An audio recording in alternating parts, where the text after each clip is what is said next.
రైట్గా కేంద్ర మంత్రి బండి సంజయ్ క్యాంప్ కార్యాలయాన్ని ముట్టడించారు. తెలంగాణలో సరిపడా యూరియా అందించడం లేదు అంటూ కేంద్ర ప్రభుత్వం విఫలమైంది అంటూ కేంద్ర మంత్రి బండి సంజయ్ క్యాంప్ కార్యాలయాన్ని సిపిఐ కార్యకర్తలు ముట్టడించారు. ఆఫీస్ ఎదుట ఉన్న బ్యారికేడ్లను నెట్టుకొని మరీ లోపలికి ప్రయత్నించారు వెళ్లేందుకు. దీంతో కొద్దిసేపు అక్కడ ఉద్రిక్త వాతావరణం ఏర్పడింది.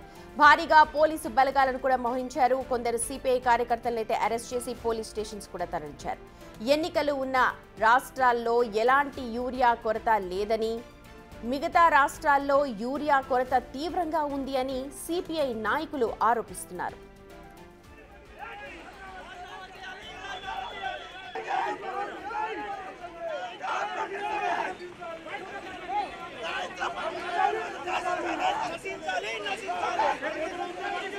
తెలంగాణలో సరిపడా యూరియా సరఫరా చేయకుండా కేంద్ర ప్రభుత్వం నిర్లక్ష్య వైఖరి నిరసిస్తూ భారత కమ్యూనిస్ట్ పార్టీ కరీంనగర్ జిల్లా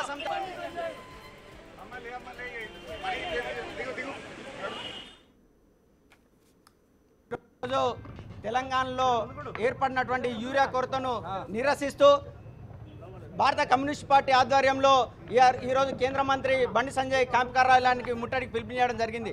తెలంగాణలో రైతాంగం అంతా రోడ్లపైకి వచ్చి తీవ్ర ఇబ్బందులు ఎదుర్కొంటూ ఉన్నా ఇక్కడ ఉన్నటువంటి కేంద్ర మంత్రులు ఏమాత్రం స్పందించడం లేదు.